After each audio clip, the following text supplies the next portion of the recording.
ஹே everyone, welcome back. நம்ம இன்றைக்கி பார்க்க போகிற டாபிக் ஃபங்க்ஷன்ஸ். ஸோ ஃபஸ்ட்டு ஒரு ஃபங்க்ஷன் என்னென்னு அண்டர்ஸ்டாண்ட் பண்ணிக்கலாம். ஃபங்க்ஷன் எதுக்காக நம்ம யூஸ் பண்ணுறோம்னா கோட் ரீயூசபிலிட்டிக்காக. ஓகேவா, நம்ம ஸ்ட்ரைட்டாகவே ஆக்ஷனில் இறங்குவோம். நான் இப்போ உங்களுக்கு கோட் எக்ஸாம்பிளோடு நம்ம பார்க்கலாம். ஃபஸ்ட் ஒரு ஃபங்க்ஷன் எப்படி டிக்ளேர் பண்ணுறதுன்னு பார்க்கலாம். ஃபங்க்ஷனுங்கிற கீவேர்டு யூஸ் பண்ணி ஒரு ஃபங்க்ஷன் நம்ம டிக்ளேர் பண்ணுவோம். ஃபங்க்ஷனுக்கு ஒரு நேம் தேவை. நான் ஆட் ஃபங்க்ஷன் க்ரியேட் பண்ணியிருக்கேன். இல்லாட்டி இங்கே ஹெலோன்னு வச்சுக்கலாம். ஹெலோன்னு ஒரு ஃபங்க்ஷன் க்ரியேட் பண்ணியிருக்கேன். இதுக்குள்ள என்ன சொல்கிறேன்னா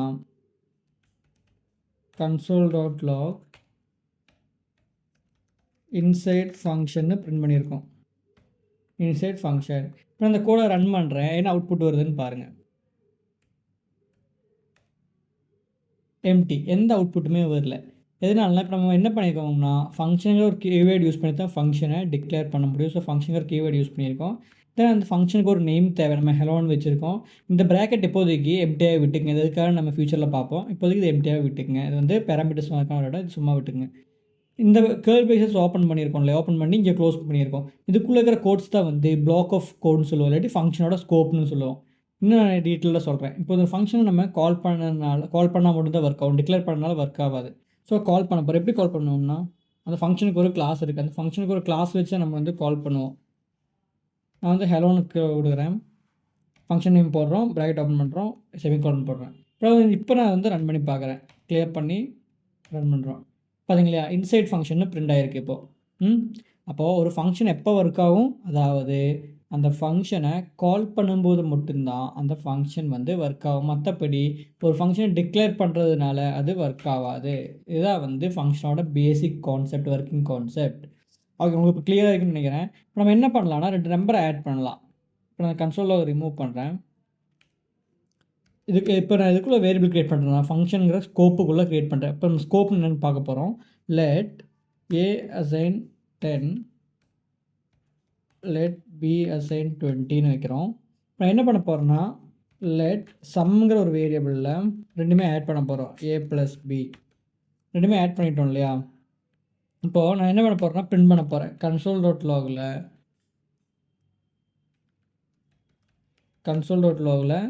என்ன பிரிண்ட் பண்ண போகிறோன்னா சம்மை பிரிண்ட் பண்ண போகிறோம். இப்போ நான் ரன் பண்ணுறேன். ரன் ஆகலை. ஏன் நம்ம என்ன பண்ணியிருக்கோம், டிக்ளேர் மட்டும் தான் பண்ணியிருக்கோம், இன்னும் கால் பண்ணல. ஸோ கீழே கால் பண்ணுவோம். ஹலோவை கால் பண்ணுறோம். கிளியர் பண்ணி ரன் பண்ணுறோம். 13 வந்திருக்கு இல்லையா. இப்போ என்ன இருக்குது, ஏ ப்ளஸ் பி 10 + 20 ஆட் பண்ணி சம்மில் அசைன் பண்ணியிருக்கு. பட் நம்ம அதுக்குள்ளேயே தான் சம்மை பிரிண்ட் பண்ணியிருக்கோம். நம்ம என்ன பண்ணல, இந்த கன்சோல் லாகை இப்போ நம்ம வெளியே போட்டு பார்க்கலாம். ஏன்னா சம்முன்னு ஒரு வேரியபிள் இங்கே இருக்குது, ஃபங்க்ஷனுக்குள்ளே இருக்குது இல்லையா. இங்கே நம்ம பிரிண்ட் பண்ணி பார்க்கலாம். இப்போ நான் இதை ரிமூவ் பண்ணுறேன். சரி, ஓகே, ஹலோ இங்கே இருக்கட்டும். இப்போ ரன் பண்ணி பார்க்கலாம். என்ன எரர் வந்திருக்கு, சம் இஸ் நாட் டிஃபைன்ட் இங்கே இருக்குது இல்லையா. சம் இஸ் நாட் டிஃபைன்ட், இதுதான் ஸ்கோப். ஸோ ஒரு ஃபங்க்ஷனுக்குள்ள நம்ம ஒரு வேரியபிள் க்ரியேட் பண்ணிட்டோம்னா அந்த ஃபங்க்ஷன்லேருந்து அந்த வேரியபிளை நம்மளால் வெளியே கொண்டு வர முடியாது. கிளியராக உங்களுக்கு, அதாவது ஒரு ஃபங்க்ஷனில் ஒரு வேரியபிளை ஸ்டோர் பண்ணிட்டோம்னா க்ரியேட் பண்ணி, இப்போ இந்த ஏபி அப்புறம் சம் இது மூணுமே எதுக்குள்ளே ஃபங்க்ஷனுக்குள்ளே இருக்கு இல்லையா. இந்த ஃபங்க்ஷனுக்கு வெளியே என்னால் இதை ஆக்சஸ் பண்ண முடியாது. அதனால தான் இந்த எரர். இப்போ சமக்கு பதிலாக ஏன்னு போடுறேன். ஏவை பிரிண்ட் பண்ணி பார்ப்போம். கிளியர் பண்ணுறேன்.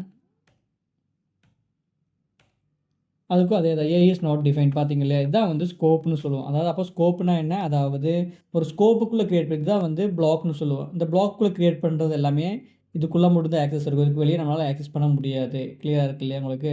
இப்போ இதுதான் லோக்கல் வேரியபிள்னு சொல்லுவோம். இது என்ன சொல்லுவோம், லோக்கல் வேரியபிள்ஸ். லோக்கல் வேரியபிள்ஸ்னால் ஒரு பிளாக்குள்ளே க்ரியேட் பண்ணுறது எல்லாமே லோக்கல் வேரியபிள்ஸ். அப்போ குளோபல் வேரியபிள்ஸ் என்னென்னு கேட்பீங்க இல்லையா, இதுதான் குளோபல் வேரியபிள். அப்போ ஒரு குளோபல் வேரியபிள்னா என்ன, இங்கே நான் க்ரியேட் பண்ணுறேன். லெட் ஏ அசைன் 10ன்னு க்ரியேட் பண்ணிக்கிறேன் இல்லையா. இப்போ என்னால் சரி, ஓகே, ஏ வேணாம், ஏபிசின்னு ஒரு வேரியபிள் இருக்குது. ஏபிசின்னு ஒரு வேரியபிளை க்ரியேட் பண்ணியிருக்கேன். என்னால் அந்த வேரியபிளை உள்ளே ஆக்சஸ் பண்ண முடியும். இப்போ பார்த்தீங்கன்னா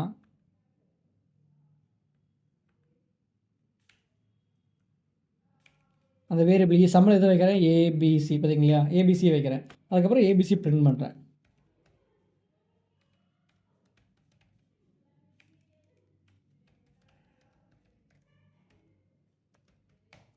சம்ம பிரிண்ட் பண்ணுறோம். இங்கே நான் 100ன்னு வைக்கிறேன். ஏபிசியில் வேல்யூ 100ன்னு வச்சுருக்கேன்.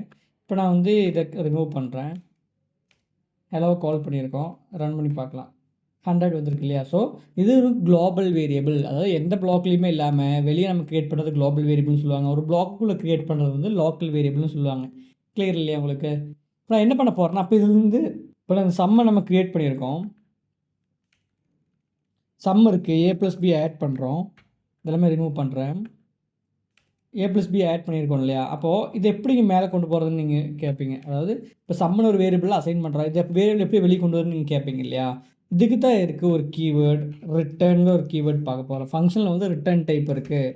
சம்மை வந்து நான் ரிட்டர்ன் பண்ணுறேன். அப்போது இதோட ரிட்டனோட வேலை என்னென்னா, இந்த பிளாக் ஆஃப் கோட்லேருந்து ஏதோ ஒரு விஷயத்தை வெளியே சென்ட் பண்ணுறோம். அந்த வெளியே சென்ட் பண்ணுறது வந்து இந்த சம்முன்னு நம்ம சொல்கிறோம். அதுக்கு ஹெல்ப் பண்ணுறது வந்து ரிட்டர்ன் கீவேர்டு தான். ஸோ ரிட்டர்ன் கீவேர்டு கொடுத்து ஒரு விஷயத்தை பண்ணோம்னா அது வெளியே வந்துடும். இதுவே நான் இன்னொரு ரிட்டர்ன் யூஸ் பண்ண முடியும்னு கேட்டால் முடியாது. ரிட்டர்ன் ஏன்னு போட்டிருக்கேன் இல்லையா? பார்த்தீங்களா? இது என்ன இருக்குது, கொஞ்சம் கிரே ஷேடில் இருக்குது. ஏன்னா ஒரு டைம் ஒன்று மட்டும்தான் ரிட்டர்ன் பண்ண முடியும். ஒரு ஃபங்க்ஷனுக்கு ஒரே ஒரு ரிட்டர்ன் கீவேர்டு மட்டும்தான் இருக்கும். மல்டிபிள் ரிட்டர்ன் கீவேர்டு இருக்காது. அதே மாதிரி ரிட்டர்ன் கீழே போடுற கோடு எல்லாமே வந்து ஒர்க் ஆகாது. சரிங்களா? இதுக்குள்ளே ரிட்டர்ன் கீழே என்ன கீவேர்ட்ஸ் போட்டாலுமே ஒர்க் ஆகாது. அப்போ ஒரு ஃபங்க்ஷன் எங்கே பிரேக் ஆகும்னா, ரிட்டர்ன் வந்து எக்ஸிக்யூட் பண்ணிடுச்சுன்னா அந்த ஃபங்க்ஷன் பிரேக் ஆகி வெளியே போயிடாது. கீழே இருக்கிற கோடு எதுவுமே எக்ஸிக்யூட் பண்ணாது. ஸோ நீங்கள் ரிட்டர்ன் எப்போ எங்கே கொடுக்கணும்னா, ஒரு ஃபங்க்ஷனோட கடைசியில் தான் வந்து நீங்கள் ரிட்டர்ன் கொடுக்கணும். கிளியராக இருக்கு இல்லையா உங்களுக்கு? இப்போ நான் வந்து என்ன பண்ணுறேன்னா, இந்த சம்மை ரிட்டர்ன் பண்ணுது இல்லையா? அப்போ இந்த சம்மை எங்கே வைக்கணும்? ஒரு விஷயத்தில் ஸ்டோர் பண்ணி வைக்கணும். அப்போ என்ன பண்ணுறோன்னா, லெட் வேல்யூன்னு ஒரு வேரியபிளில் எதை ஸ்டோர் பண்ணுறோம்? ஹெலோவை அசைன் பண்ணுறோம். ஸோ ஹெலோங்கிற ஃபங்க்ஷன் எங்கே கால் பண்ணுறோம்? ஒரு வேரியபிளை கால் பண்ணுறோம். இப்போ இது ஒரு வேரியபிள் கால் பண்ணும்போது என்ன ஆகும்னா, இது வந்து ரிட்டர்ன் ஆகிற ஒரு வேல்யூ இருக்கும் இல்லையா? அதாவது ஃபங்க்ஷன் வந்து ரிட்டர்ன் ஆகிற ஒரு வேல்யூ வந்து இந்த வேல்யூவில் அசைன் ஆயிரும். அப்போ சம் வந்து ரிட்டர்ன் ஆகுது இல்லையா? இந்த ஃபங்க்ஷன் ஹெலோங்கிற ஃபங்க்ஷனுக்குள்ளே சம்மை ரிட்டர்ன் பண்ணியிருக்கோம். அப்போ இந்த சம் ஸ்ட்ரைட்டாக வந்து இந்த வேல்யூவில் அசைன் ஆகும். கிளியராக உங்களுக்கு? இப்போ நான் வந்து இந்த வேல்யூவை பிரிண்ட் பண்ணி பார்க்கலாம்.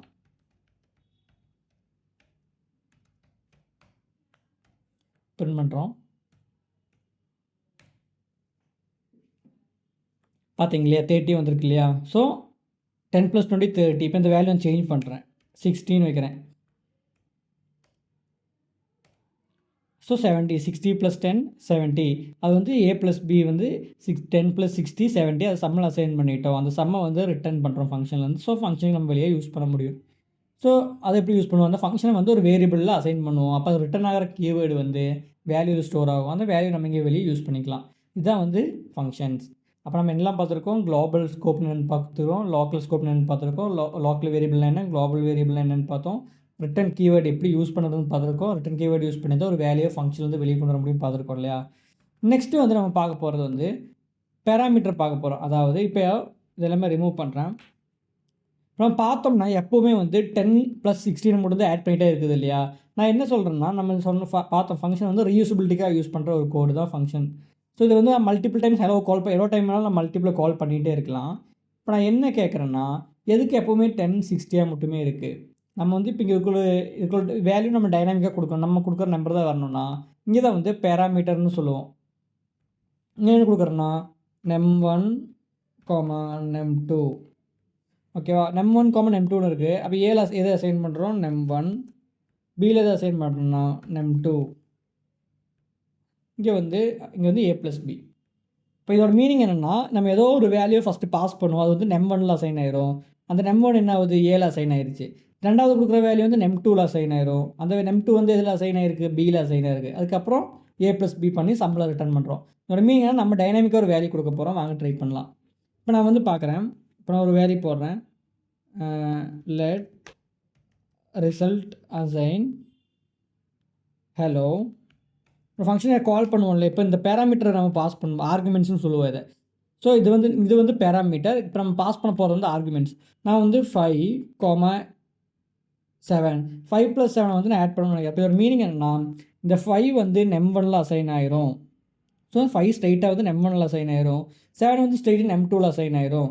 அப்போ 5 வந்து ஏல அசைன் ஆயிடுச்சு, 7 வந்து பியில் அசைன் ஆயிடுச்சு.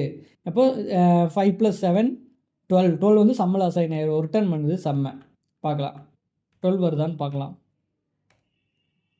ஏன்னா நம்ம இன்னும் பிரிண்ட் பண்ணல, கன்சோல் போடல. console.log res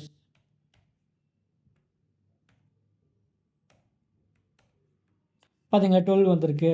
இதுதான் வந்து ஃபங்க்ஷன் வித் பேராமீட்டர். கிளியரா உங்களுக்கு? ஸோ இது ஒரு பேராமீட்டரும் பாஸ் பண்ணும். நம்ம இந்த பேராமீட்டர் வந்து எவ்வளோ டைப் வேணாலும் குடுத்துக்கலாம். ஹாய்ன்னு கூட நான் ஒண்ணு குடுத்துக்கலாம். வந்து ஹாய் நமக்கு இதுக்குள்ளார யூஸ் பண்ணணும். ஸோ நம்ம பாஸ் பண்ற ஒவ்வொரு வேல்யூக்குமே ஒவ்வொரு மீனிங் இருக்கு. இதுதான் வந்து ஃபங்க்ஷன்ஸ். இப்போ இந்த ஃபங்க்ஷன் எப்படி ஃபங்க்ஷனல் கீவேர்ட் எப்படி யூஸ் பண்ணுறோம், ஃபங்க்ஷனுக்கு ஒரு நேம் இருக்கும், அந்த ஃபங்க்ஷன் நேம் கால் பண்ணா தான் ஒர்க் ஆகும். அது ரிட்டர்ன் கீவேர்ட் எதுக்காக யூஸ் பண்ணுறோம், பேராமீட்டர் எதுக்காக யூஸ் பண்ணுறோம் எல்லாம் ஒரு கிளியராக இருக்கு இல்லையா? இப்போ நம்ம வந்து என்ன பார்க்க போகிறோம்னா, ஏரோ ஃபங்க்ஷன்ஸ் பார்க்க போகிறோம். இது வந்து நார்மல் ஃபங்க்ஷன் இல்லையா? நான் இப்போ வந்து சேம் ஃபங்க்ஷன் வந்து நான் ஏரோ ஃபங்க்ஷனில் கிரியேட் பண்ண போகிறேன். நான் கமெண்ட் பண்ணுறேன் கோட கமெண்ட் பண்ணியிருக்கேன். சேம் ஃபங்க்ஷன் நம்ம வந்து ஏரோ ஃபங்க்ஷனில் கிரியேட் பண்ணுவோம். ஏரோ ஃபங்க்ஷனுங்கிறது ES6ஓட ஒரு ஃபீச்சர். நீங்கள் நிறைய இடத்துல வந்து இந்த ஏரோ ஃபங்க்ஷனை தான் பார்ப்பீங்க. ஸோ இந்த ஏரோ ஃபங்க்ஷன் யூஸ் பண்ணி எப்படி பண்ணலான்னு பார்க்கலாம் வாங்க.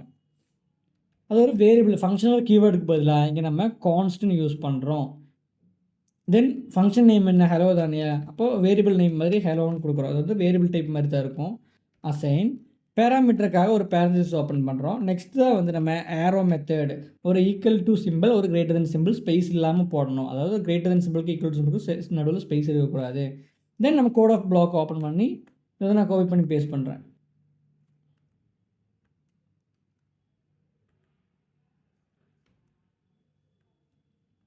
பார்த்தீங்களா? ஸோ சேம் ஃபங்க்ஷனுக்கு பதிலாக இங்கே கான்ஸ்ட் யூஸ் பண்ணுறோம். சேம் ஃபங்க்ஷன் நேம் தான் இருக்குது. இங்கே பேரன்திசிஸ்க்காக ஒரு ஈக்குவல் டு போட்டு நம்ம பேராமீட்டர் பாஸ் பண்ணுறதுக்காக இது யூஸ் பண்ணியிருக்கோம். num1, num2 யூஸ் பண்ணியிருக்கோம். இதுக்குள்ளே நம்ம பிளாக் ஆஃப் கோட் போட்டுக்கோ ரிட்டர்ன் எல்லாமே இதுக்குள்ளே யூஸ் பண்ணியிருக்கோம். இதுதான் வந்து ஒரு ஏரோ ஃபங்க்ஷன். இப்போ நம்ம இதை ரன் பண்ணி பார்க்கலாம். ஒரு வேரியபிள் அசைன் பண்ணுறோம். ரிசல்ட்னு ஒரு வேரியபிளில் ஹலோவை அசைன் பண்ணுறேன் 26. ஸோ எனக்கு அவுட்புட் 26னு வரணும். பிரிண்ட் பண்ணி பார்க்கலாம்.